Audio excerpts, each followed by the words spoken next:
예, 민수기 24장 1절에 11절 말씀이고요. 발람의 영적 체험입니다. 발람의 영적 체험. 발람이 놀라운 영적 체험을 했는데 민수기 24장 4절 보면 잘 나옵니다. 자신이 어떤 사람인가가 나와요. 민수기 24장 4절 보죠. 하나님의 말씀들을 들은 자, 전능자의 환상을 본 자, 무의식 상태에서도 자기 눈을 뜬 자가 말하노라. 이제 24장 3절을 보면 이제 발람이 말해요. 눈이 열린 자가 말하고 있는 네 가지였죠. 눈이 열렸다. 영적 눈, 지각의 눈이 열렸다. 이 말이죠. 영적인 눈, 지각의 눈이 열려서 주의 말씀을 볼 수 있는 거예요. 주의 보에서 나온 놀라운 걸 볼 수 있는 거죠. 다음 하나님의 말씀들을 들은 자. 지금까지 귀가 막혔는데 이제 귀가 열린 거죠. 전능대의 환상을 본 자. 꿈이 아니라 깨어서 주의 말씀 계시를 받은 거죠. 무의식 상태에서도 자기 눈을 뜬 자가 말하기를. 이거 엄청난 체험입니다. 이 정도면 뭐 종교 하나 만들어요. 하나님께서 내게 이런 놀라운 계시를 주셨다 해가지고 정말 뭐 발람 정도 되면 몰몬교 수준의 종판 하나 만들죠. 발람이 미디안에 다시 돌아갔을 때는 내가 이런 체험을 했다. 이런 체험을 바탕으로 뭔가 한 가지 하면 뭐가 되는 거죠? 예, 자기 종교 하나 만드는 거죠. 예. 발람 영적 체험입니다. 예. 오늘 공부할 본문은 주의 명령대로 이스라엘을 축복한 발람의 답변입니다. 발람은 발락의 요청에도 불구하고 반복해서 이스라엘을 축복했습니다. 총 3번이죠. 예, 3번을 축복했는데 이는 자신의 진심이 아니라 주님의 명령이었다는 것입니다. 발람은 주의 명령을 행하는 중에 자신의 놀라운 영적 체험을 했다는 그 증언을 했습니다. 발락 앞에서 내가 놀라운 영적 체험을 했다. 사실은 미디안 땅에서 이미 2번이나 주님을 만났고 주님의 음성을 주의 말씀을 들었고 오는 길에 주의 천사를 만났고 그렇죠? 또 여기 모압 땅에 와서도 3번이나 주께서 말씀을 주셨단 말이지. 이 정도 체험이면 말이죠. 웬만한 이단 종교 교주들이 한 체험보다 능가하는 겁니다. 그리고 발람은 진짜 이 체험을 한 거예요. 진짜 주의 천사를 직접 만났다고, 직접. 내가 직접 이런 거 한번 만났으면 어떻겠어요? 내가 굉장히 신뢰한 사람 된 기분 들지 않겠어요? 내가 뭔가 좀 썸씽이 된 것 같고, 그런 것 같아. 발람 실제 그랬단 말이죠. 그는 이 순간만큼은 점쟁이나 마술사가 아니라 주의 대언자였고 주의 영이 임한 사람이었고 주께서 주신 놀라운 영적 체험을 소유했습니다. 그런 자신을 걸어서 4가지를 말했는데 지금 24장 눈이 열린 자, 전능자의 환상을 본 자, 하나님의 말씀들을 들은 자, 황홀경에서도 자기 눈을 뜬 자. 우리는 이제 무의식 중에 일하는데 무의식은 아니고요. 황홀경입니다. 무의식이란 것은 이방 종교나 이교도들이 이 탈혼이라 그래요. 혼이 몸을 떠나보는 것. 탈혼, 탈악. 그게 이제 무의식 중에, 그러다 이제 마귀가 들어오는 거죠. 그래가지고 이제 막 이렇게 점술도 하고 막 이기고. 그렇지만 하나님은 그렇게 하지 않습니다. 이게 fall into trance라는 건데, trance라는 건데, 이건 황홀경이에요, 황홀경. 황홀경에서도 자기 눈을 뜬 자. 발람이 엄청난 영적 체험인데, 이 황홀경 같은 게 어떤 거냐면, 변화산에서 제자들 같은, 베드로 같은 케이스, 베드로, 요한, 야고보 같은 격 같은 게, 그게 황홀경이에요. 물론 모세가 주의 산에 올라왔을 때 겪었던 거, 이것도 마찬가지고요. 황홀경에서도 자기 눈을 뜬 자였습니다. 이는 사실이었습니다. 그는 산에서 제단을 쌓고 주를 만나러 갈 때마다 주를 만났고 주의 말씀을 들었습니다. 그는 주의 입에서 나오는 말씀으로 발락과 그의 신하들 앞에서 대언했습니다. 그는 발락의 요청과 부탁과 명령에도 불구하고 주의 명령대로 이스라엘을 축복했습니다. 발람이 이스라엘의 미래를 보았고 그들의 영광을 봤습니다. 이스라엘의 미래와 그들의 영광을 봤다고요. 발람은 이스라엘 가운데 가신 하나님을 알게 되었고 그분을 대적할 요술이나 마술은 없다. 이 말은 나도 어떻게 할 수가 없다는 거예요. 하나님을 대적할, 이스라엘 대적할, 그분을 대적할 요술이나 마술은 지상에 없다는 겁니다. 발락은 발람이 3번이나 이스라엘 축복하자 더 이상 축복하지도 말고 저주하지도 말라고 엄히 명했습니다. 발람은 발락의 요구에 따라 장소를 옮겨가면서 제단을 닦고 소와 양을 희생물로 드렸습니다. 그들은 이스라엘을 저주하기 위해 자기들이 할 수 있는 영적인 수단을 강구했습니다. 발락은 발람이란 뛰어난 술객을 데려와서 저주의 구판을 벌이려 했던 것인데 발람은 자기의 뜻대로 움직여주지 않았습니다. 이 한국에도 이 저주의 주술 문화가 있습니다. 그래서 누구 한 명을 찍어놓고 저주의 구슬 하든지 그거 하죠. 그럼 서양에서 당소하게 다 있어, 어느 나라나.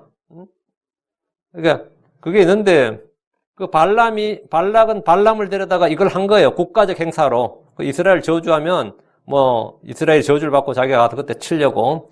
발람은 근데 자기 뜻대로 움직여주질 않는 거예요. 발락과 발람은 아합의 시절에 바알의 대언자들과 달리 자기 신들에게 구한 것이 아니라 주 하나님께 제단을 쌓고 희생물을 드렸습니다. 발락이나 발람이 지금 그모스나 그 바알에게 제단을 쌓은 게 아니란 말이죠. 모압의 민족신이 뭐냐면 그모스거든요. 그들은 바알에게 부르짖지도 않았고 모압의 민족신은 그모스에 구하지 않았습니다. 그들은 주 하나님께 제단을 쌓았고 희생물을 드렸습니다. 그들은 모압의 신 그모스, 암몬의 신 몰렉, 또 밀고 물려서 소와 양을 드린 것이 아닙니다. 그들은 지금 산에서 3번이나 제단을 쌓았고 주 하나님께 구하고 그분을 설득하려고 합니다. 모압은 형제 이스라엘을 저주하기 위해서 마술사요 점쟁이였던 발람을 고용했습니다. 발람은 발락 앞에서 주께 자신이 받은 말씀을 분명히 전하고 이 일을 할 수 없다고 거부했습니다. 난 이 일을 할 수가 없노라. 하고 싶어도 할 수가 없노라. 왜? 민수기 20장 12절에 하나님께서 발람에게 이르시되 너는 그들과 함께 가지 말고 그 백성을 저주하지도 말라. 그들은 복받은 자들이니라. 주님께서 이렇게 말씀하셨다고요. 사실 주님이 여기 가지도 말라고 하셨다고. 너는 그들과 함께 가지 말고 그 백성을 저주하지도 말라. 가지도 말고 가봐도 저주하지도 말라고. 나는 저주하지 말라고 주님께서 명령하셨기 때문에 와서도 어떻게 할 수 없다 이거예요. 그런데 발람은 이 말을 안 했어요.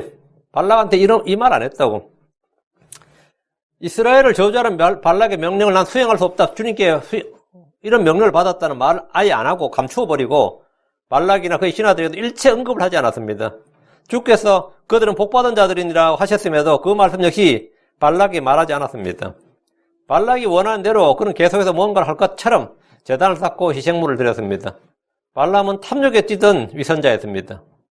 주의 말씀을 직접 듣고 이 영적인 놀라운 영적 체험을 했음에도 불구하고 항상 이 더블 하트, 더블 마인드를 갖고 있었던 거예요. 마음은 스플릿이 항상 쪼개져 있었던 거예요.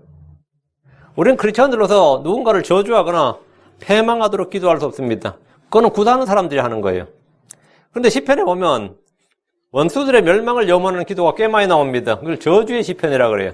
시편의 저주 또는 저주의 시편이라는데 이건 크리스천들도 아주 난감해하죠. 읽을 때. 대표적으로 시편 109편이 그런 시편이죠.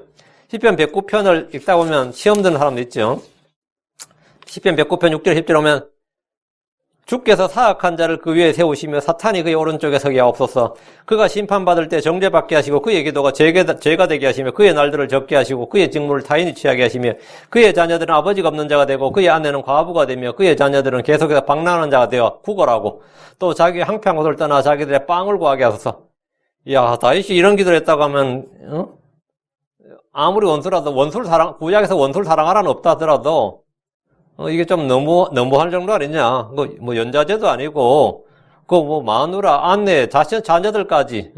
자녀들은 계속해서 방랑하는 자가 되어 구걸하고, 또 자기들의 황폐한 떠나 자기들의 빵을 구하게 하소서. 이렇게. 성경은 사적 복수를 금합니다. 그런데 이런 시편이 있단 말이죠. 성경은 치리자를 저주하지 말고, 왕을 저주하지 말고, 귀먹은 자를 저주하지 말고, 자기 아버지나 어머니를 저주하지 말고, 심지어 자기를 저주하는 자를 축복하고, 핍박하는 자들 위해 축복하고, 저주하지 말라. 이렇게 명령입니다. 성경에서 이렇게 명령을 하면서 이런 시편은 대체 뭐냐 이거예요.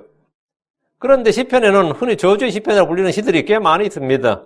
대언자 예레미야도 기도를 하는데 예레미야 18장 21절에 그러므로 그들의 자녀들을 기근에 넘겨주시며 칼의 힘으로 그들의 피를 쏟으사 그들의 아내들은 자기 자녀들을 잃고 과부가 되며 그들의 남자들은 죽임을 당하고 그들의 젊은이들은 전쟁에서 칼에 죽게 하소서. 야, 엄청난 저주지 이거는. 엄청난 이 기도 자체가 뭐죠? 정말 이건 엄청난 저주의 기도란 말이죠. 이것은 우리가 읽고 배우고 공부하는 주의 명령이나 가르침과는 전혀 다릅니다. 그럼 이제 설교자들이나 주석가들은 할 때 설명하기가 난감하면 뭐라고 해요? 다윗이나 이 예레미야나 진짜 인간의 연약함 그대로 안고 솔직하게 한 기도다.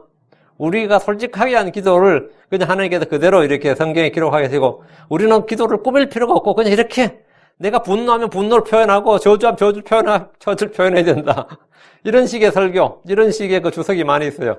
그 말도 되지 않은 소리고 성경에서 저주하지 말라잖아요. 늘 핍박하는 자들도 축복하고 저주하지 말라는데 다른 사람들에게 말할 필요도 없는 거죠. 이건 성도들에게 금지된 기도예요. 그 다윗이나 그 예레미야는 금지된 기도, 하나님이 금지하신 기도를 했느냐 말이에요. 지금 발락은 발람을 데려와서 뭐 한 거예요? 금지된, 하나님에서 금지시킨 일을 한 거, 자꾸 시키는 거잖아요. 그리고 발람은 자꾸 기회를 엿보면서 하나님께서 하지 말라고 한 금지된, forbidden, 금지된 명령을 자꾸 하려고 하는 거예요. 예, 자신의 정욕 때문에, 탐욕 때문에. 근데 누군가를 저주하는 것, 누군가를 망하게 하는 것, 이건 금지된 기도예요. 그거는 무속이라고. 그런데 그럼 다윗이나 예레미야는 분명히 이런 기도를 했단 말이지. 이 기도는 이스라엘을 저주하는 자들에게 저주가 임한다는 주의 말씀에 따른 겁니다. 그럼 왜 다윗이나 예레미야 이 기도를 했느냐? 이스라엘을 저주하는 자는 뭐라고요? 저주를 받는다 이거예요. 그게 말씀에 따른 거예요. 시편이나 대언자들이 한 저주의 기도는 모두 주의 말씀에 따라 그냥 자기 원수라고 해서 한 게 아니라 그들이 이스라엘 저주했기 때문에 뭐라고요? 이스라엘 대적하고 저주했기 때문에 이스라엘 저주한 자는 하나님께서 뭐 한다 그랬어요? 저주하신다고 했단 말이에요. 그 말씀을 이루어 달라는 거예요. 그래서 더 이상 우리를 대적하고 저주하지 못하도록. 그 시편이나 대언자들이 한 저주의 기도는 모두 주의 말씀에 따라 하나님을 저주하는 자는 자기 죄를 담당할 것이요. 너를 저주하는 자는 저주를 내린다는 주의 말씀에 따라 심판이 임한다는 것을 말한 겁니다. 그게 이제 거기에 따라서 기도한 거예요. 자, 그럼 본문을 보겠습니다. 1절. 이스라엘을 축복하는 것을 주께서 기뻐하신 것을 발람이 보고는 다른 때와 같이 가서 마술을 구하지 아니하며 광야를 향해 자기 얼굴을 들고. 발람은 자신의 본심과 달리 이스라엘을 반복해서 축복했습니다. 이스라엘 저주하라는 발락의 요구에도 불구하고 발람은 2번이나 모압 왕과 그의 신하들 앞에서 이스라엘을 축복했는데 하나님 이를 기뻐하셨습니다. 발람은 자기를 부인하고 이스라엘을 축복했고 주께서 그 일을 기뻐하신 것을 보았습니다. 누구든지 주의 뜻을 행할 때 주께서는 기뻐하십니다. 발람도 자기 진심은 아니지만 본심은 아니지만 어쨌든 할 수 없이 주의 명령에 따라 이스라엘을 축복했어요. 주의 명령대로 말씀을 대언했다고. 그럴 때는 주님께서 기뻐하셨다 이거죠. 누구든지 주의 뜻을 행할 때 주님은 기뻐하십니다. 의로운 자의 간구는 주를 기쁘시게 합니다. 하나님을 찬양하고 감사로 그분을 크게 높이십시오. 시편 69편 1절에 이것은 또한 소나 뿔과 굽이 있는 수소보다 주를 더 기쁘게 하려로다. 희생물보다 주를 더 기쁘게 한다는 거예요, 이게. 사람들은 저마다 자기를 기쁘게 하고 자기 아내와 남편, 가족들을 기쁘게 하려 하지만 우리는 주를 기쁘시게 됩니다. 육신 안에 있는 자들은 하나님을 기쁘시게 할 수 없습니다. 믿음이 없이는 하나님을 기쁘게 하지 못합니다. 성도들을 섬기고 구제하는 일은 달콤한 냄새 향기を받으실 만한 희생물입니다. 하나님을 매우 기쁘게 하는 겁니다. 모든 일에 부모에게 순종하는 일은 주를 매우 기쁘게 합니다. 우리는 하나님을 기쁘게 하려고 창조되었고 존재합니다. 발람은 생애 처음으로 주의 말씀에 순종함으로 주를 기쁘시게 했습니다. 발람은 다른 때와 같이 가서 마술을 구하지 않았습니다. 이 말은 평소 그가 마술을 구했고 마술사와 점쟁이로 활동했던 이력을 보여줍니다. 여기서 다른 때와 같이 이 말은 평소 그가 늘 마술을 구했고 심지어 발락에 왔을 때도 그는 마술을 구하려 했던 것으로 보입니다. 그는 세 번째 제단을 쌓았을 때 전혀 마술을 구하지 않았고 광야를 향해 자기 얼굴을 들었습니다. 왜 거기서 광야를 향해 이 말은 광야에 있는 이스라엘을 향해 이 말이죠. 광야를 향해 왜 광야를 향했어? 광야에 지금 이스라엘이 장막을 치고 있단 말이에요. 진을 치고 있단 말이죠. 광야에 있는 이스라엘을 향해서 발람이 자기 얼굴을 들었습니다. 광야에 있는 이스라엘은 주의 백성, 주의 회중, 주의 군대였습니다. 발락은 그들을 멸해야 할 원수로 생각했지만 그들은 사실 형제였습니다. 발람은 그들을 향해 자기 얼굴을 들었습니다. 2절. 자기 눈을 들어 이스라엘이 그들의 지파들대로 자기 장막에 거하는 것을 보더라. 하나님의 영이 그에게 임하였으므로 발람은 자기 눈을 들어 이스라엘이 그들의 지파들대로 자기 장막에 거하는 것을 보았습니다. 12지파는 성막을 중심으로 동서남북으로 3지파씩 진을 치고 있습니다. 이스라엘 왕 대장은 모세가 아니라 그들 가운데 계신 주 하나님이십니다. 발람은 자기 눈을 들어 이스라엘을 볼 때 하나님의 영이 그에게 임했습니다. 구약에서 하나님의 영은 주로 사사들과 대언자들에게 임했습니다. 물론 모세에게 주의 영이 임했죠. 70인 장로들에게 주의 영이 임했고 요사에게도 주의 영이 임했는데 요사가 죽고 나서는 이제 주의 영은 누구에게 임했냐면 사사들이었어요. 이 영은 창세기 1장 2절에 물들의 표면 위에서 움직였던 바로 그분입니다.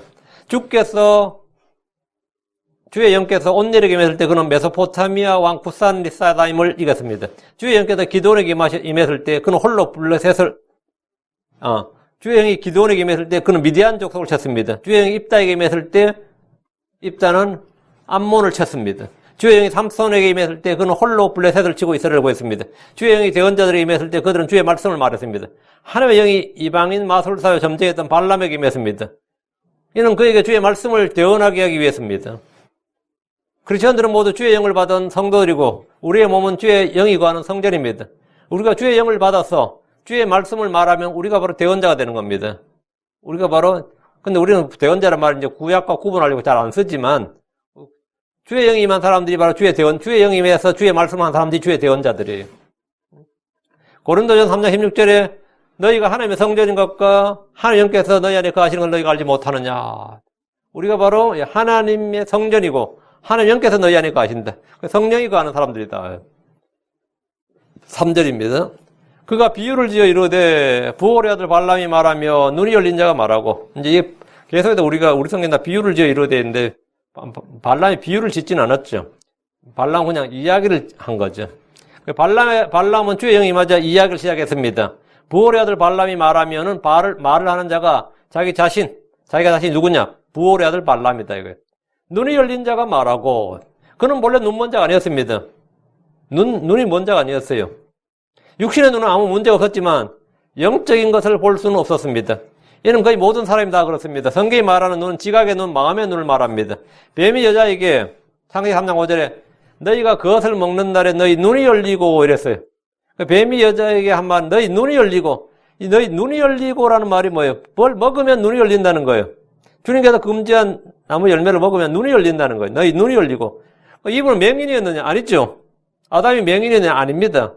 뱀이 말한 눈은 당연히 영적 지각의 눈을 말하는 것이었습니다. 영적 지각의 눈이 열렸나? 아니죠.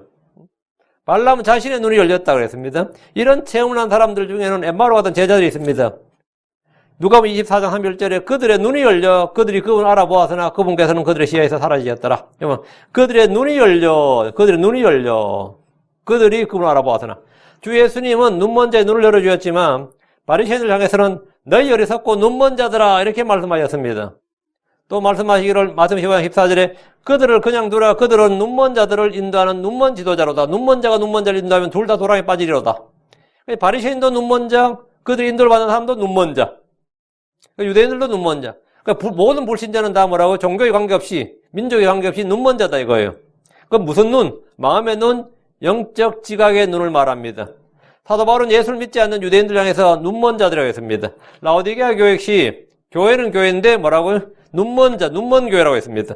하나님의 신성한 성품과 신성한 권능이 없는 자들 역시 눈먼 자입니다.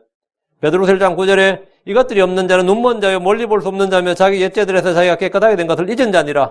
이것들이 없는 자 할 때는 이것들 하나님의 신성한 성품과 권능인데 이것들이 없는 자는 눈먼 자요 멀리 볼 수 없는 자요 했습니다. 사람들은 자신이 본다고 하지만 보아야 할 것, 마땅히 보아야 할 것을 보지 못하고 볼 수 없을 때 눈먼 자입니다. 바리새인들 중에 몇이 죽게 우리도 눈 멀었느냐 이렇게 했을 때 주님은 답변하셨습니다. 요한복음 9장 41절 예수님께서 그들에게 이르시되 너희가 눈 멀었다면 너희에게 죄가 없으려니와 지금 너희가 우리가 본다 하고 말함으로 너희 죄가 남아있느니라. 너희가 본다, 너희 다 눈먼 자단 말이지. 발람은 자신을 눈이 열린 자가 말하고 이랬어요. 발람은 자기의 눈이 열렸다 이거예요. 지금까지 자기의 눈이 열리지 않았는데 눈먼 자였는데 이제 영적 지각의 눈이 열렸다. 그래서 주의 말씀도 알게 되고 주님도 알게 되고 미래 앞으로도 볼 수 있게 됐다. 멀리 몇백 년, 몇천 년 뒤를 볼 수 있게 된 거죠. 이스라엘의 미래를 봤으니까 자기의 눈이 열렸다 이거예요. 자기 눈이 열린 자가 말하고, 모든 크리스천들은 이 하나님의 법에 나오는 놀라운 것들을 볼 수 있는 눈이 열려야 됩니다. 눈이 열려야 돼. 자기의 비천함, 가련함 이런 것들에서 내가 정말 주님 없이 내가 아무것도 안 했다, 이런 것이 볼 수 있어요. 그 눈이 열려야 돼요. 그 하나님의 위대하심과 권능과 신격과 이런 것들도 볼 수 있는 눈이 열려야 됩니다. 교회에 대해서도 이게 눈이 열려야 됩니다. 근데 이 눈이 안 열리면 이야기도 모르죠. 그 눈이 열린 사람과 안 열린 사람 이야기하면 말이 통하겠어요, 안 통하겠어요? 당연히 안 통하지. 그 라오디게아 교인들하고 이야기하면 말이 안 통한다고요. 말이 전혀 안 통한다고요. 같은 교회 다닌다 하더라도. 4절입니다. 하나님의 말씀들을 들은 자, 전능대의 환상을 본 자, 무의식 상태에서도 자기 눈을 뜬 자가 말하기를, 지금 발람이 자기 부올의 아들 발람이 지금 자기 자신에 대해서 지금 영적 체험을 한 이야기를 하는 거죠. 발람은 자신이 눈이 열린 자고 하나님의 말씀들을 들은 자고 전능자의 환상을 본 자라고 합니다. 그는 이전에 점쟁이와 마술사였습니다. 그러나 지금 이 순간은 주의 말씀을 전한 대언자였고 주를 만났고 전능자의 환상을 본 자입니다. 전능자의 환상이란 주께서 보여주신 계시의 말씀입니다. 여기서 환상, 우리말 환상이라고 했죠. 비전이란 건 뭐냐? 그런 대언자 이사야나 에스겔처럼 꿈이 아닌 깨어서 주의 말씀이나 계시를 받았습니다. 성경에서 말하는 환상은 깨어있는 상태에서 주께서 보여주시는, 주께서 계시해 주시는 말씀을 보았다 이 말이에요. 그게 성경이 말하는 환상입니다. 주께서는 꿈에서 말씀하시기도 하시고 깨어있는 상태에서도 말씀하시기도 하는데 발람은 깨어서 주의 말씀을 들었고 보았습니다. 우리말로 무의식 상태에서도 자기 눈을 뜬 자라고 했는데 이게 falling into a trance거든요. 황홀경에 빠지다라는 뜻입니다. 황홀경에 빠지다. 무의식이라는 말은 굉장히 제가 좀 꺼리는, 제가 볼 때 거의 반드시 고쳐야 될 오역이라고 생각합니다. 이거는 무의식이 아니고 생각과 의식이 매우 생생한데 너무나 놀라운 지경에 있었다 이 말입니다. 발람은 생각과 의식이 모든 대언자는 다 그랬어요. 모든 대언자들은 생각과 의식이 매우 생생한 상태에서 너무나 놀라운 지경에 빠져들었다. 주의 영에 의해서. 그게 뭐냐면 이 trance, falling into a trance. 한국 사람들은 이제 이것을 무아지경이었다 그래요. 무아지경이라 이런 말을 쓰는데 무아라 뭐죠? 무아. 자신의 존재를 잊어버렸다는 거예요. 본문사 발람 주의 영광을 직접 목격하고 접한 사람으로서 자신의 경험과 상태를 말합니다. 주의 영광을 직접 접한 발람은 또렷하고 생생한 의식을 가지고 있었지만 이 너무나 놀라운 지경에 놓여 있었고 그는 그때 잠을 잔 것이 아니라 깨어 있었던 겁니다. 그는 주의 입에서 나오는 놀라운 말씀을 받았고 주의 성령을 받았습니다. 성도들 중에도 주의 영으로 충만을 받을 때 이런 황홀경에 빠질 수 있습니다. 일생에 이런 체험 몇 번 하면 정말 잊을 수가 없어요, 이거는. 근데 오순절 교회는, 오늘날 이 오순절 교회는 은사주의 교회 집회에서 방언을 받겠다, 예언을 받겠다고 막 부르짖거나 쓰러지거나, 쇠골리를 구르거나, 거품 흘리거나 이런 사람도 있죠. 그러다 홀리 댄스라서 춤추는 사람도 있고. 근데 이제 그런 거 가지고 탈원 상태에 이르렀다 그러는데, 탈원 상태에 이르렀다가 접신을 하는 겁니다. 신접을 하는데, 이들은 발람이 경험한 거는 전혀 다른 겁니다. 성령 충만은 전혀 그런 게 아니에요. 오순절날 성령으로 충만했던, 그리고 이 사도들이나 제자들은 탈원 상태 이런 게 아닙니다. 아무도 구르거나, 거품 몰리거나, 무아지게 빠지거나 그러지 않았어요. 전부 다 또렷한 의식으로 생생하게, 그렇지, 무의식 가운데 빠진 그런 사람은 없습니다. 어떤 대원자도. 그런 것은 기독교적 체험이 아니, 기독교적, 성경적, 영적 체험이 아니에요. 스피리추얼 익스피리언스는 맞는데, 그 영적 체험은 맞는데, 마귀도 영이니까. 그 성경적 영적 체험은 아닙니다. 그런. 혹시나 여러분이 과거에 나도 그런 전력이 있었다 싶으면, 그때 내가 마귀 들렸었구나 생각하면 돼요. 그거는 신접한 겁니다. 예. 그런 경험이 있는 사람이 이 교회까지 왔다 그러면 대성공한 거예요, 인생은. 완전 인생이 성공한 거예요, 그거는.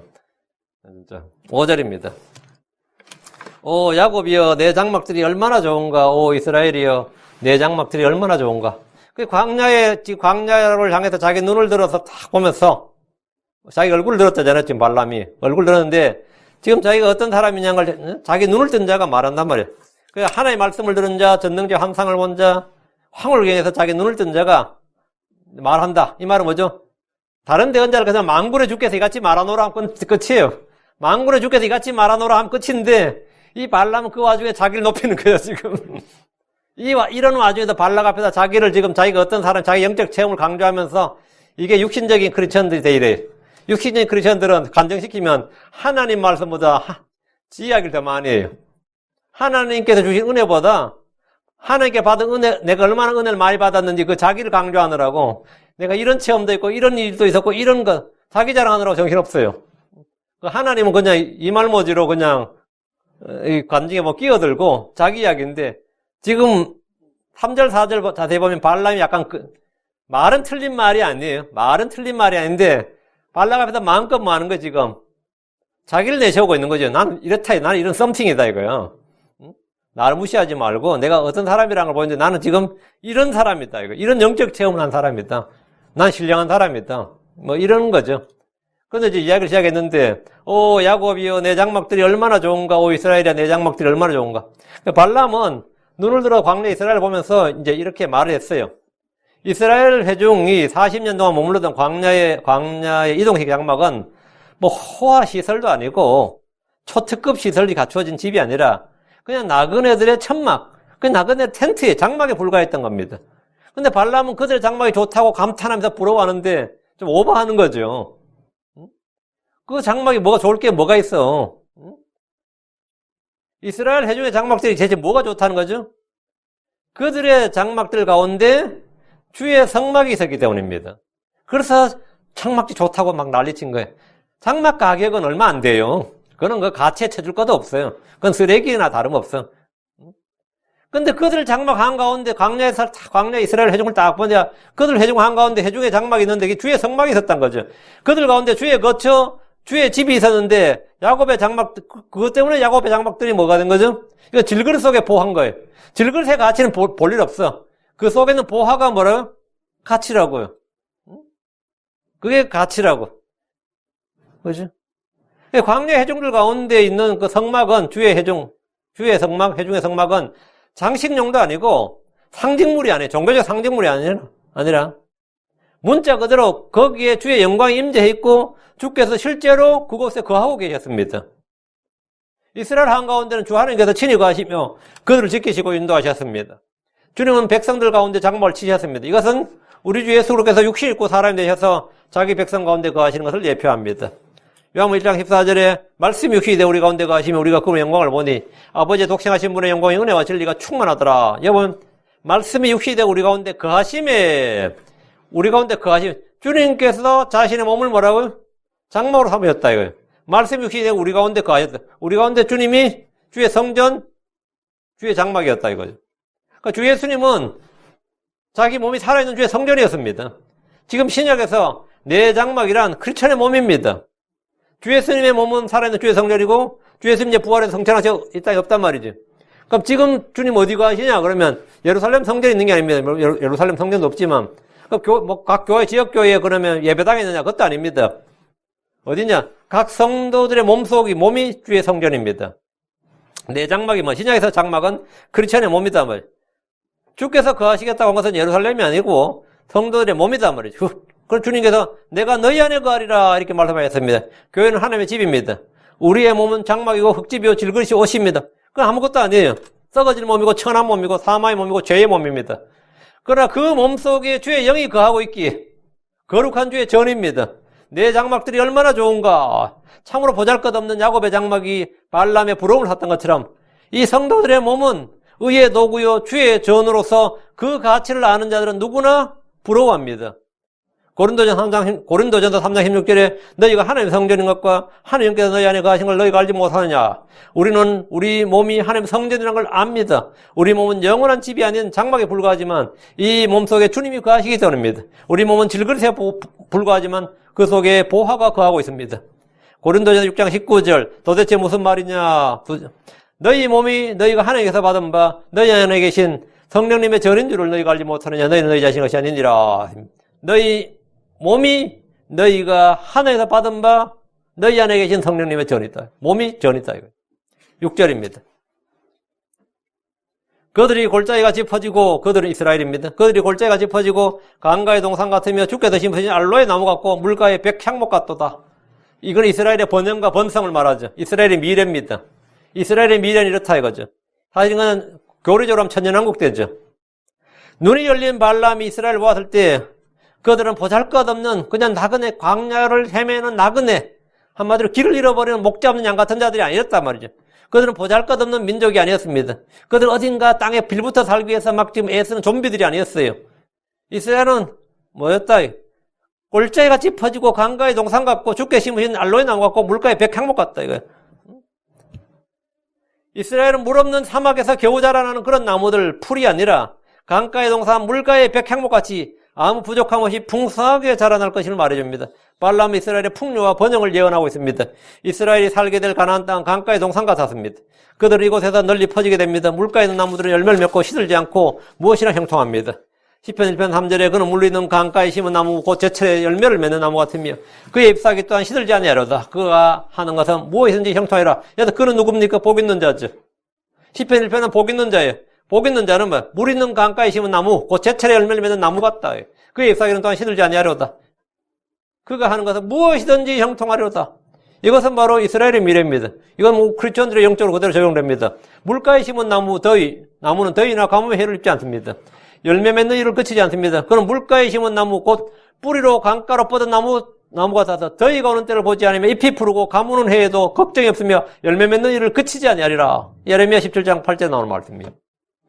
발람 이스라엘을 저주하라는 발락의 요구에 이스라엘이 어떤 민족인지, 앞으로 이들이 어떻게 될 민족인지를 말해주었습니다. 이스라엘의 미래의 영광, 그 찬란한 영광을 말해준 거예요.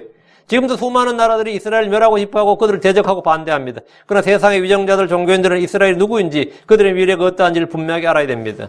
크리스천들은 누구나 자기 속에 생수의 샘, 생수의 강을 가지고 있습니다. 우리는 갈증이 없습니다. 우리는 더 이상 목마르지 않습니다. 우리에겐 가뭄이 없습니다. 주께서 생수의 샘이요 생수의 근원이신데 그분이 우리 안에 거하시기 때문입니다. 우리는 어떤 자들이냐? 복 있는 자다 말입니다. 7절입니다. 그가 자기 물통에서 물을 부으며 그의 씨가 많은 물에 있으려다. 그의 왕이 아각보다 높으며 그의 왕국이 높여지로다. 그가 자기 물통에서 물을 부으며, 이 구절은 이중 적용이 가능합니다. 하나는 문자 그대로 밭에 뿌린 씨앗으로 풍산수확, 그 문자 그대로 씨앗이고, 또 하나는 씨 하면 그의 씨가 할 때 그의 씨 하면은 아브라함에서 한 씨를 약속하셨죠. 이삭에도 씨를 약속하셨고, 이건 자손 사람을 말하는 거지. 그가 자기 물통에 물을 부으며 그의 씨가 많은 물에 들어오다 할 때는 이중 적용이 가능합니다. 문자 그대로 밭에 뿌린 씨앗으로 풍성한 수확을 말하는 거, 풍요를 말하는 거죠. 하나는 이스라엘 자손의 백성들의 번성을 말한 겁니다. 물이 귀한 중도에서 이스라엘은 주께서 주신 이른 비와 늦은 비 그리고 이슬로 물 문제가 없던 민족이었습니다. 이스라엘은 유프라테스 강이나 나일강 같은 큰 강이 없었지만 그들의 땅은 물을 흡수하고 계곡에서 물이 나옵니다. 그래서 자기 물통에서 물을 붓는다는 말대로 남의 나라에서 물을 구할 일이 없습니다. 지금 미국 캘리포니아는 물이 없어가지고 항상 타주에서 물을 끌어옵니다. 자기 물통이 없는 거예요. 자기 물통에서 타주에서 물을 끌어다 쓰고 있습니다. 그러나 이스라엘은 자체적으로 물이 충분했습니다. 그의 씨가 많은 물에 있다는 것은 비가 없어서 가뭄으로 인해 씨를 뿌리지 못하고 수확을 못한 일이 없다는 겁니다. 이스라엘은 풀과 나무가 풍성했습니다. 밭에서 식물이 잘 자랐습니다. 산에는 소떼와 양떼와 염소들이 젖과 철을 내는데 아무런 문제 없었습니다. 그의 씨가 많은 물에 있으려다 이 말씀대로 풍성한 물로 인해 농사 목축에 아무런 어려움이 없었다는 겁니다. 지금 이스라엘은 사막교에 물이 없는 땅이지만 출애굽 때 가나안 땅은 전혀 그런 땅이 아니었습니다. 물 문제가 없었어요.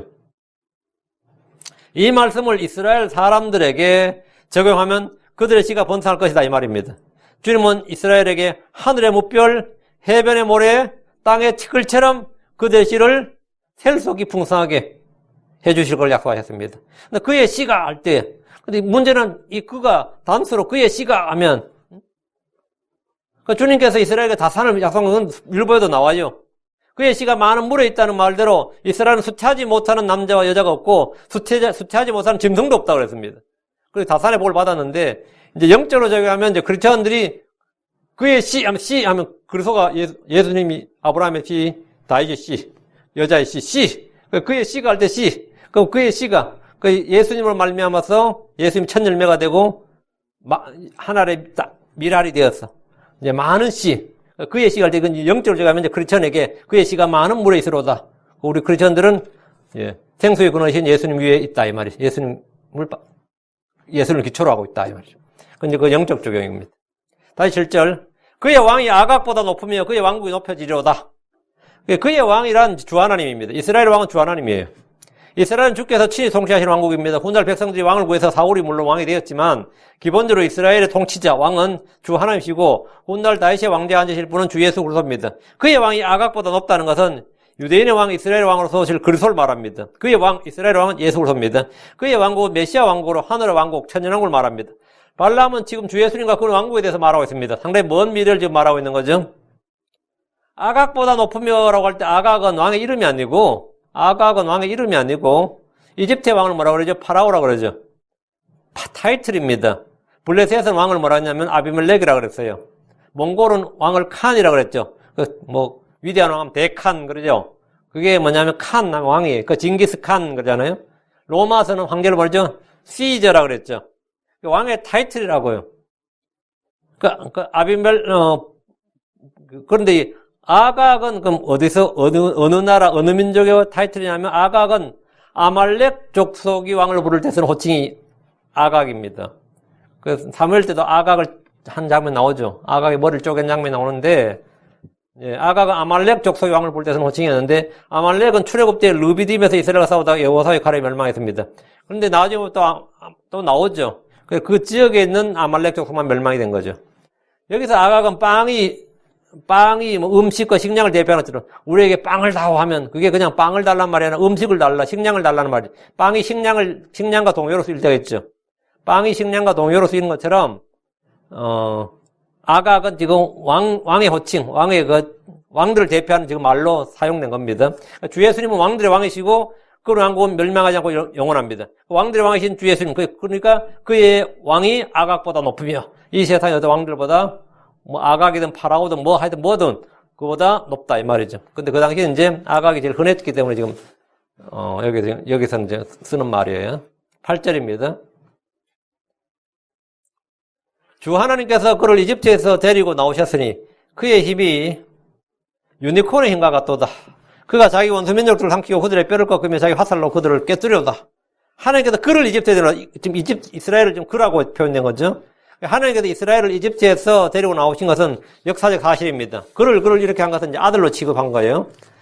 그의 힘이 유니콘인가 같도다 했는데 이미 앞에서 유니콘에 대해서 충분히 다루었습니다. 현대 여권들에서 유니콘을 들소로 바꿔버렸는데 하나님의 힘, 이스라엘의 힘을 들소 힘에 비유했다는 것은 어이가 없는 일입니다. 민수기 23장 22절에서 하나님께서 그들을 이집트에서 데리고 나왔으니 그의 힘이 유니콘인가 같도다 그랬죠. 그의 힘이 유니콘인가 같도다. 유니콘은 용이나 리오에단 같이 초자연적인 동물입니다. 당시 유대나 중동 지역에서 유니콘은 흔한 그 사람들이 다 아는 짐승이었어요. 그래서 그 아는 짐승이 뭐 들판에 있어서 아는 짐승이 아니에요. 중국 사람들한테 용을 부르면 모르는 사람이 없습니다. 그럼 중국 사람이 용을 봤느냐? 그런 건 없어요. 중국에서 제일 유명한 짐승 둘이 있죠. 용과 봉황입니다. 용과 봉황이에요. 그죠? 사람들이 입에서 흔히 하는 말인데, 그냥 봉황을 봤느냐?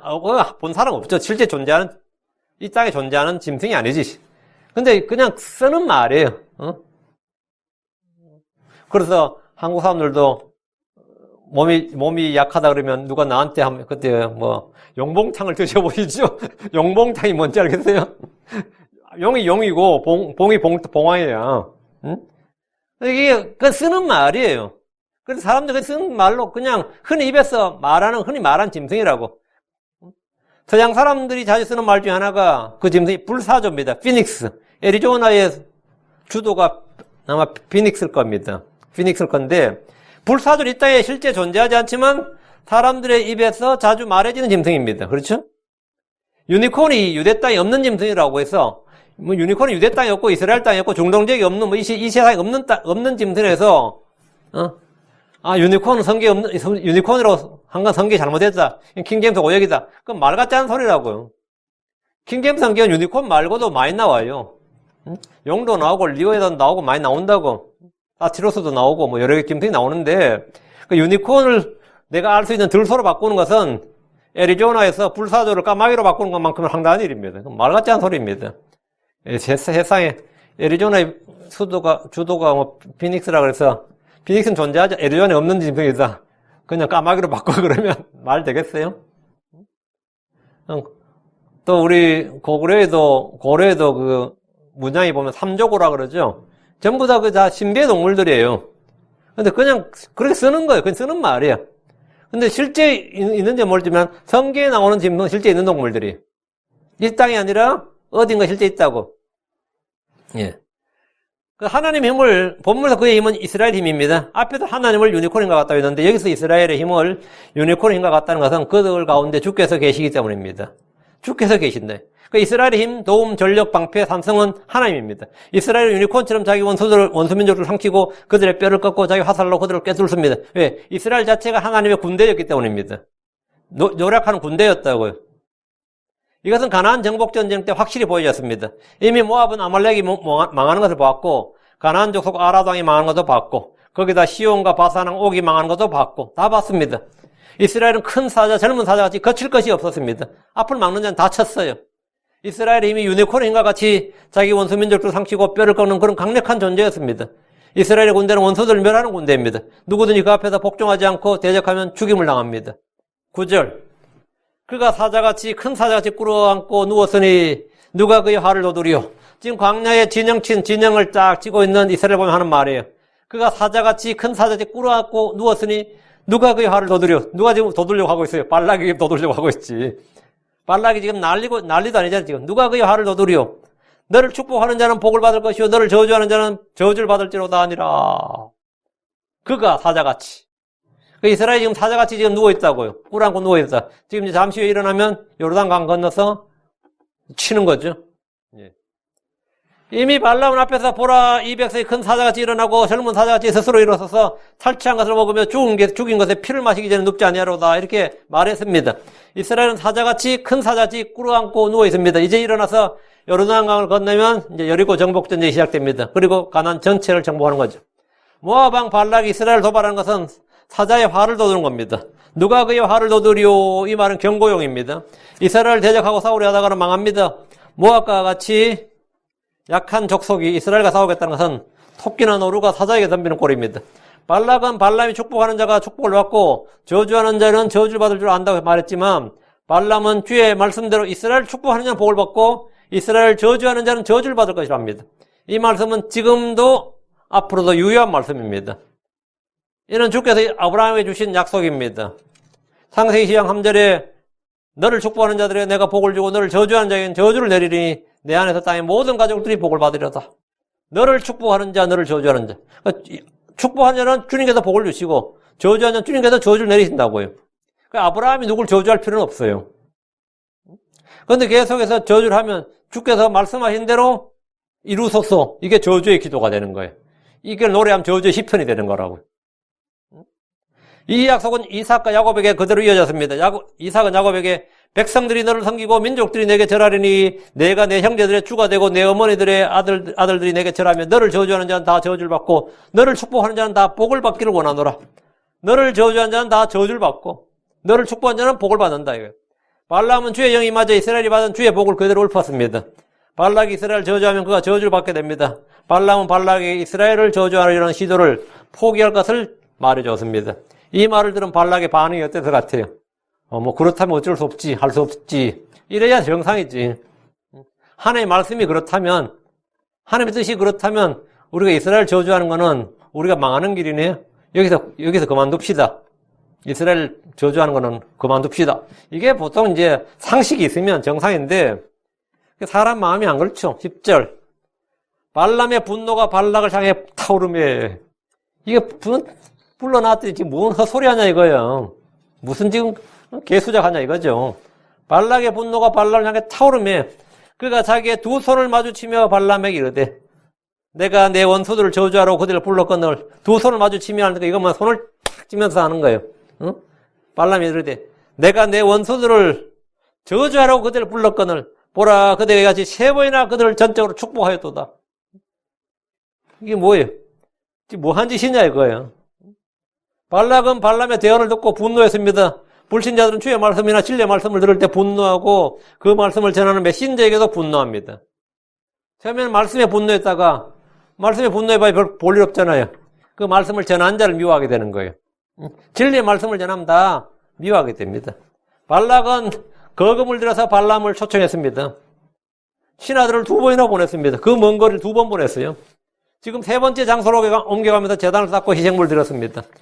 이 정도를 하면 좀 소원 들어줘야 될 거 아니에요. 이 정도를 하면. 근데 끝끝내 말이죠. 발람이 그런 말 안 하는 거예요. 그런데 발람은 이스라엘을 축복하는 말만 하고 있습니다. 그래서 발락은 발람을 향해 분노가 타올랐고 자기의 두 손을 마주치면서 발람이 말했습니다. 내가 내 원수들을 저주하라고 그들을 불렀거늘. 발락이 발람을 부른 이유 이스라엘 저주하는 겁니다. 발락은 이스라엘을 내 형제들이라고 하지 않고 내 원수들이라고 했습니다. 내 원수들을 했죠. 가인은 형제 아벨을 형제가 아니라 원수로 여겼습니다. 미워하고 시기하고 죽였습니다. 이스마엘은 형제 이삭을 형제로 하지 않고 원수로 여겼습니다. 조롱했습니다. 에서는 형제 야곱을 죽이려 했습니다. 요셉의 형제들은 요셉을 죽이려다가 팔아버렸습니다. 우리는 성경에서뿐 아니라 일상에서도 이런 예를 많이 볼 수 있습니다. 형제가 아니라 원수다. 형제가 아니라 원수다. 지금 우리도 저도 보면 말이죠. 형제 허물이나 뭐 잘못된 거 있는데 그렇게 계속 공격하는, 설교에서 공격하고 뭐에서 공격하고 막 계속 하는 그런 걸 자주 봐요. 자주 봐. 요즘 우리 킹제임스 교회에서도 두 목사가 지금 한 목사를 막 몇 달째 지금 공격하고 있어요. 옆에서 보는 사람이 다 민망하게 싫이. 옆에서 보는 사람이 민망하게 싫이. 계속 인터넷에 올리고, SNS 올리고, 유튜브에 올리고 말이죠. 그 형제가 아니에요. 차라리 원수만도 못해. 원수만도 못해. 지금 모압이 이스라엘은 그런 자예요. 에돔이나 모압이나 암몬은 모두 이스라엘의 형제들입니다. 미디안도 마찬가지죠. 미디안도 마찬가지예요. 그러나 이들은 이스라엘을 내 원수들이라고 합니다. 보라, 그대가 이같이 세 번이나 그들을 전적으로 축복하였도다. 발락은 발람이 한 일을 책망하고 추궁했습니다. 발람이 이스라엘을 축복했는데 이는 그의 말이 아니라 주의 입에서 나온 주의 말씀입니다. 발람은 주의 말씀을 대언했을 뿐입니다. 그런데 지금 주님한테 뭐라 할 수는 없잖아요. 그래서 발람을 지금 이제 족치고 있는 거예요. 11절. 그러므로 이제 그대는 그대의 처소로 달아나라. 이게 뭐죠? 여기 너 더 머물다가 내 손에 죽을 것 같단 말이에요. 내 손에 죽기 싫으면 지금 빨리 도망치라 이거예요. 그러므로 이제 그대는 그대의 처소로 달아나라. 내가 그대를 높여 심히 큰 종기에 이르게 하려고 생각하였으나, 이게 본래 네가 내 말만 들었으면 내가 그렇게 해줬겠지만, 보라, 주께서 그대를 막아 종기에 이르지 못하게 하셨다. 이 마지막에 앞권이에요. 여기서 갑자기 주님이 나오는 거예요. 보라, 주께서 그대를 막아 종기에 이르지 못하게 하셨도다. 이것도 다 주의 뜻인 거야. 네가 네 복을 걷어 찬 거지 뭐. 네가 지금 내 말 안 듣고 이렇게 했다. 결국은 뭡니까? 주의 복을, 주님, 내가 네한테 내리는 복은 뭐라고? 돈을 주든 뭐 재물을 주든 아니면 뭐 존귀를 주든 뭐 벼슬자를 주든 그건 뭡니까? 내가 네한테 주는 거지만 그거는 주님이 네한테 준 복이다 이거예요. 그러나 지금 네가 나한테 거절해서 지금 쫓겨나게 되는데 이건 뭐라고요? 내가 네한테 복을 주려 했는데 네가 스스로 주께서 이걸 막으셨다. 지금 이런 이야기예요. 여기서 갑자기 주님이 튀어나오는데, 이거 참 오늘날 많은 크리스천들이 자기 뜻대로 뭐가 안 되면 하는 말이 뭐죠? 주께서 막으셨다 그래요. 지가 실패했다든지 뭐 지가 잘못했다든지 이런 말 잘 안 한다고. 그때 뭐 주께서 막으셨다 그래요. 이때 완전 발락 합법이 나오는 거예요. 잘 되는 일 같을 때는 뭐 어떤 그때 운이 좋았다느니 그때 판단이 탁월했다든지 뭐 별 공시사 나오다가 잘 안 되면 하는 말이 그래요. 주께서 막으셨나 봐. 뭐 우리가 또 남들 위로할 때도 마찬가지예요. 뭐 위로할 말이 마땅치 않잖아요. 솔직히 뭐 언제는 지혜로운 말이 막 쏟아져 나와서 위로하면 좋지만 위로도 뭐 위로 같지도 않는 위로하는 하고 말 같지도 않은 말 할 것만 해봐야 뭐 도움도 안 될 때 주께서 또 막으셨나 봐요. 뭐 이러잖아요. 그 선짜리 깨져도 주께서 막으셨다 그러고 학교 떨어져도 내가 공부 못해도 안 그러고 주께서 막으셨다 그러고 뭐 하려고 해도 뭘 안 돼도 뭡니까? 주께서 날 막으셨다 그러고 다 그래요. 이거 지금 발락의 합법을 사람들 그대로 씁니다. 발락은 발람의 분노에서 그를 쫓아냈는데 그러므로 이제 그대는 그대 처소로 달아나라. 이 말은 모압 땅에서 결국 출국 명령, 추방령을 내린 겁니다. 예, 추방령을 내린 거예요. 발락의 분노가 얼마나 컸던지 발람을 그 자리에서 죽여도 사실 별 이상한 일이 아니었어요. 여기 이 자리에서 발람 죽여라 그래도 신하들이 뭐 충분히 발람 죽일 수 있었어요. 발락은 발람을 잡아 죽이지 못하고 최대한 신속하게 빨리 멀리 달아나라. 네 고향으로 달아나라 이거예요. 목숨은 살려주마 이거예요. 발락의 발람 이용 가치가 전혀 없었습니다. 돈이라면 사족을 쓰지 못할 정도로 탐욕적인 발람에게 금과 은과 존귀를 주겠다고 했음에도 세 번이나 이스라엘 축복했으니 발락은 심히 큰 모욕을 느꼈을 겁니다. 내가 그들을 높여 심히 큰 존귀에 이르게 하려고 생각했으나 내 말만 들으면 네 인생이 펴는데 말이야. 내 말만 제대로 들으면 너는 완전히 팔자 펴는데 이게 이런 식이죠. 발락은 발람이 자기 뜻대로 이스라엘 저주해주면 그가 원하는 대로 보상할 의사가 있었고 처음부터는 약속했던 겁니다. 발락은 벼슬이면 벼슬, 돈이면 돈, 뭐든지 그가 원하는 걸 주려고 했습니다. 그러나 발람은 그의 말에 순종할 것처럼 하면서 계속해서 반대로 했습니다. 보라, 주께서 그들을 막아 종기에 이르지 못하게 하였도다. 너는 자꾸 주님 하는데 네가 말한 그 주가 너의 출세를 막았다 이 말이에요. 너의 성공을 막았다. 한마디로 주님을 모독하는 거지. 아마 비아냥거리는 거예요. 네가 계속 주께서 전능자 주 계속 해야 되는데 네가 말한 네 주는 너의 출세길을 막고 네 인생 망하게 했다. 지금 그 이야기를 하는 거지. 이 말씀이 와닿죠. 보라 주께서 그들을 막아 종기 이르지 못하게 하였다. 네가 계속 뭐 주님 찾고 주님 어째 주님 하지만 결국은 네가 주님 찾아서 네한테 덕된 게 뭐 있냐 이거야. 돈 한 푼 못 받고 지금 네 땅으로 빨리 도망가라 이거야. 달아나라 이거야. 발람이 자기 복을 스스로 걷어찼다고 생각했습니다. 우리말로 하면 뭐 자기 밥그릇 걷어찼다, 자기 복을 자기가 걷어찼다, 스스로 진무전 팠다, 뭐 별소리 다 하죠. 그런 이야기예요. 그러면서 주께서 발람을 막아서 종기 이르게 하지 못했다며 이것을 주의 뜻이다. 너는 계속 주의 명령대로 주의 말씀대로부터 아직도 강화해 놓고 말한다 그러는데 결국 그렇게 해서 너는 결국 뭐라고요? 예, 내가 주고자 하는 복을 하나도 받지 못했다. 너는 손해만 봤다 이거예요. 지금 생명 위험에 처했다 이거예요. 발락의 이 합법은 오늘날 크리스천들이 아무 일에나 주의 이름, 주의 뜻을 갖다 붙이는 것과 같습니다. 발락은 발람이 자기 말을 듣는 것이 주의 뜻인 것처럼 말합니다. 발람이 이대로 아무것도 하지 못한 채 자기 고향으로 쫓겨나는 것은 주께서 발람에게 종교와 영광과 부귀와 재물을 모두 빼앗아버리신 것이라는 겁니다. 발락은 하나님이 누구인지 그분의 권능과 성품과 그분의 뜻에 대해 전혀 알지 못한 채 자기 식으로 해석을 했습니다. 발락은 사람이 얼마든지 신을 움직일 수 있다고 생각했고 신은 사람의 소원을 들어서 이루어주는 존재라고 여기고 있습니다. 이렇게 세 번이나 왕이 직접 말이지 산을 돌아다니면서 지금 제단을 쌓고 양과 소와 양을 희생물로 드리면 충분히 이제는 하나님께서 주께서 자기 소원을 들어주실 그것이 정당한 것이라고 했는데 이것은 우상숭배, 하나님에 대한 신관이 우상 정도에 머물러 있는 거예요. 하나님의 knowledge of God, 하나님의 지식, 하나님 아는 지식이 사람인 것처럼 알거나 그 우상술 수준에 머물러 있는 거죠. 하나님을 아는 지식이 발락이 전 너무나 수준이 얕았어. 없었던 겁니다. 그 하나님을 제대로 아는 게 아니었다 이 말입니다. 오늘은 여기까지. 발람의 영적 체험했는데요. 발람은 정말 놀라운 체험했어요. 정말 놀라운 체험했는데 마호메시안 체험이나 몰몬교 한 요셉 스미스 한 체험보다 발람이 더 놀라운 영적 체험했습니다.